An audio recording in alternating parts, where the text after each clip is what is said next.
Bismillahirrahmanirrahim. Assalamualaikum warahmatullahi wabarakatuh. Yang kami hormati Ibu Nurrahma Handayani, SIP MSI, selaku dosen pengajar mata kuliah Manajemen Perkantoran. Baiklah, pada kesempatan kali ini kami akan mempresentasikan materi mengenai lingkungan perkantoran untuk memenuhi UTS mata kuliah Manajemen Perkantoran. Sebelumnya, izinkan kami untuk memperkenalkan diri. Kami dari kelompok 2 program studi administrasi bisnis terapan kelas 3 pagi. Kami beranggotakan 5 orang. Dengan saya sendiri, Darapona dengan NIM 010. Rekan saya yang kedua yaitu Cindy Iwana Tamara dengan NIM 005. Rekan saya yang ketiga yaitu Esti Rahayu dengan NIM 013. Rekan saya yang keempat yaitu Latifah Azizatul Ulia dengan NIM 015. Dan rekan saya yang kelima yaitu Yunita Rahayu dengan NIM 028. Baiklah, kami akan masuk ke materi mengenai lingkungan perkantoran. Baik, di sini saya akan menjelaskan mengenai definisi dari lingkungan perkantoran. Nah, jadi apa sih lingkungan perkantoran itu? Sebelum saya menjelaskan mengenai definisi dari lingkungan perkantoran, perlu kita ketahui bahwa lingkungan dan perkantoran memiliki definisi yang berbeda. Yang mana lingkungan merupakan suatu keadaan di sekitar kita yang dapat mempengaruhi manusia baik secara langsung maupun tidak langsung. Kemudian, definisi dari perkantoran.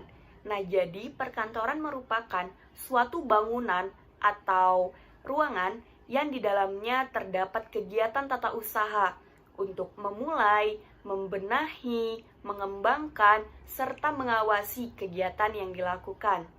Nah, jadi dapat kita simpulkan bahwa lingkungan perkantoran merupakan suatu keadaan yang dapat mempengaruhi kegiatan tata usaha yang dilakukan.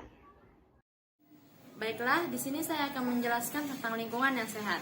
Lingkungan yang sehat dalam suatu kantor dapat dilihat dari berbagai sisi. Menciptakan lingkungan perkantoran yang sehat ialah suatu hal yang penting untuk dilakukan. Ada beberapa hal yang bisa kita terapkan dalam lingkungan perkantoran yang sehat. Yang pertama yaitu ergonomis, smart office, dan green office management. Demi menciptakan ruang kerja yang nyaman, dibutuhkan pencahayaan yang baik. Di sini saya akan menjelaskan jenis cahaya. Ada 2 pendapat mengenai jenis cahaya ini. Yang pertama, menurut MaxScan, ada 4 jenis cahaya, yaitu ambient lighting atau pencahayaan keseluruhan ruangan, touch lighting atau penerangan area kerja pegawai, accent lighting atau pencahayaan pada area tertuju, dan natural lighting atau pencahayaan alami dari luar. Yang kedua ada menurut Quibble. Menurut Quibble ada 4 jenis cahaya, yaitu cahaya alami atau cahaya dari sinar matahari, cahaya fluorescent atau pencahayaan menyerupai cahaya alami, cahaya incandescent atau pencahayaan tabung filamen, dan high intensity atau yang digunakan pada pencahayaan jalan raya. Perawatan sistem pencahayaan. Menjalankan perawatan sistem pencahayaan guna mengefektifkan kembali sistem kontrol pencahayaan suatu kantor guna keefektifan suatu kerja dalam perkantoran. 80-85 informasi yang diterima pegawai didapat dari indera penglihatan. Sistem pencahayaan yang efektif dapat mempengaruhi kinerja pegawai. Aturan umum tingkat pencahayaan suatu area 2-3 kali pencahayaan sekitar, 5 kali lebih terang dari keseluruhan ruang kantor, 10 kali lebih terang dari lingkungan kantor. Selanjutnya kita akan membahas tentang warna. Pemilihan warna memiliki 4 faktor. Yang pertama, kombinasi warna, yang kedua, efek cahaya pada warna, yang ketiga, nilai pemantulan warna, dan yang terakhir, dampak dari warna. Lalu, terdapat prinsip dalam pemilihan warna. Terdapat 3 prinsip. Yang pertama, penutup lantai. Warna yang digunakan untuk menutup lantai juga sangat penting, dan penutup lantai dengan karpet merupakan pilihan yang bagus. Yang kedua, penutup dinding. Karpet juga menjadi pilihan favorit untuk menutup dinding karena nilai estetikanya serta kemampuannya untuk menyerap suara. Karpet yang digunakan pada dinding harus memiliki tingkat ketahanan api yang tinggi. Dan yang terakhir, warna furniture. Pemilihan warna furniture yang akan digunakan dalam ruang kantor juga harus disesuaikan dengan kedua hal tersebut yang ada di atas. Materi selanjutnya akan dilanjutkan oleh rekan saya. Kepada rekan saya dipersilakan. Baiklah, di sini saya akan menjelaskan tentang kontrol suara pada lingkungan perkantoran.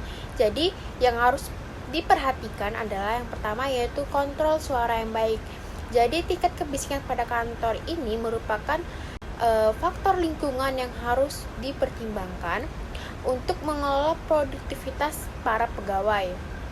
Jadi, jika hal tersebut tidak dikelola dengan baik atau melebihi batas, bisa saja karyawan akan mengalami beberapa gangguan fisik dan psikologisnya. Lalu yang kedua yaitu kontrol suara pada perkantoran. Bagaimana sih supaya kontrol suara pada perkantoran itu menjadi kontrol suara yang baik yang membuat karyawan itu nyaman. Yang harus diperhatikan yang pertama yaitu konstruksi yang sesuai. Lalu penggunaan alat material peredam suara, lalu alat peredam suara, lalu masking. Lalu yang ketiga yaitu udara nyaman. Untuk menciptakan udara nyaman pada lingkungan perkantoran, hal yang harus diperhatikan adalah yang pertama, temperatur udara yang harus disesuaikan, lalu tingkat kelembapan udara, sirkulasi udara, kebersihan udara, dan musik yang nyaman. Yang terakhir yaitu musik yang nyaman. Jadi musik yang nyaman ini akan sangat berguna dalam lingkungan perkantoran. Di antaranya adalah untuk meningkatkan kepuasan kerja dan produktivitas pegawai dengan menghilangkan rasa bosan dan monoton dalam melakukan pekerjaan kantor. Lalu musik juga dapat memberikan efek menenangkan dari kelelahan mental dan fisik dan mengurangi ketegangan dalam bekerja. Lalu tipe musik yang dimainkan akan sangat mempengaruhi produktivitas karyawan. Baiklah, itu saja penjelasan singkat dari saya. Selanjutnya akan dijelaskan oleh rekan saya. Jadi kali ini saya akan membahas mengenai konservasi energi. Jadi dalam konservasi energi ada 3 komponen utama. Yang pertama, Komite Konservasi Energi. Yang kedua, penelitian efisiensi energi. Dan yang ketiga, pengembangan tujuan konservasi energi. Lalu yang selanjutnya ada teknik konservasi energi. Jadi dalam mengkonservasi energi, kita bisa menggunakan beberapa cara. Yang pertama itu penghematan energi pada sistem pencahayaan. Contohnya penggunaan lampu kantor, semisalkan pada siang hari mungkin bisa diminimalisir penggunaannya. Lalu yang kedua, penghematan energi pada sistem pemanas atau pendingin. Jadi ini contoh penggunaannya ke AC. Jadi misalkan ada penggunaan AC itu tidak perlu berlebihan. Misalkan cuaca sedang dingin, itu mungkin bisa dikurangi penggunaannya. Lalu kita masuk ke sistem keamanan kantor. Jadi di sini ada beberapa sistem keamanan kantor yang bisa kita gunakan. Yang pertama adalah penggunaan shredder atau penghancur kertas dokumen. Jadi semisalkan ada dokumen penting perusahaan yang sudah tidak terpakai lagi, alangkah lebih baiknya itu dihancurkan saja karena kita untuk meminimalisir digunakan oleh oknum-oknum yang tidak bertanggung jawab di kemudian hari. Lalu yang kedua ada penggunaan pengaman kantor. Ini mungkin seperti akses pintu. Jadi tidak semua ruangan dalam kantor itu bisa diakses oleh sembarangan orang. Mungkin bisa menggunakan ID card, password atau yang lain sebagainya. Terus ada penggunaan pencatat waktu bagi pekerja ataupun pegawai agar tidak mencuri-curi waktu kerja. Jadi ini mungkin kita bisa buat sistem absen. Jadi bisa menggunakan sidik jari ataupun yang lainnya supaya absen ini jelas saat kedatangan dan kepulangan pegawai. Jadi tidak ada istilahnya yang namanya waktu membolos kerja.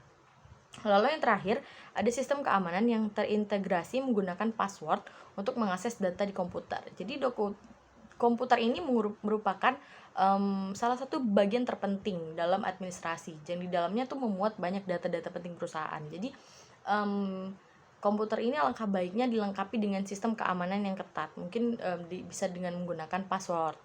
Dan sekian penjelasan dari kelompok kami. Lebih dan kurangnya saya mohon maaf. Saya akhiri. Wassalamualaikum warahmatullahi wabarakatuh. Baik, sekian hasil dari presentasi kelompok 2.